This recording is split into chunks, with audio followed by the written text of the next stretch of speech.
So hello everyone, কেমন আছো তোমরা সবাই? আশা করছি অনেক ভালো আছো, সুস্থ আছো। তোমাদেরকে আরও একটা নতুন ব্লগে অনেক অনেক স্বাগত। সেদিন চলে গিয়েছিলাম মাসির বাড়ি, তো তাড়াতাড়ি করে মামামকে রেডি করে নিয়েছিলাম। মামামকে রেডি করতেই আসলে অনেকটা সময় লাগে। তো এই জামাটা মামামকে মামামের দাদু দিয়েছে, মানে বাবার বাবা দিয়েছে। তো এখানে দেখো গোটা রাস্তা ও বসেনি, এরকম করে দাঁড়িয়ে দাঁড়িয়ে খেলতে খেলতে গেছে। প্রথমে আমি ভাবছিলাম ও একা একাই করছে, কিন্তু ওর পাপার সাথে খেলছিল। গিয়েই খেতে বসে পড়েছিলাম। প্রথমেই ছিল ভাত আর চাকা চাকা আলু ভাজা, যেটা ভীষণ সুন্দর লাগে খেতে।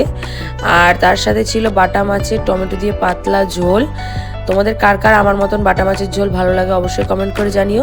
তারপরে ছিল দেশি মুরগির পাতলা ঝোল আলু দিয়ে, আর তার সাথে লেবু চিপে খেয়েছি।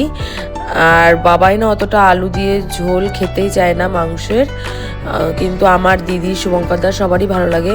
তারপরে ছিল চাটনি মিষ্টি। তাড়াতাড়ি খেয়ে নিয়ে চলে গিয়েছিলাম বহরমপুর। আসলে বাবাইয়ের চেক আপ ছিল, তো এখানে গিয়ে অনেকক্ষণ বসেছিলাম, ডক্টর আসতে অনেকটাই লেট করেছিল। তো তারপর বাবাইয়ের চেক আপ করে বাড়ি চলে এসেছি। তো বাবাইয়ের পাটা না এখন আগের থেকে অনেকটাই ভালো আছে।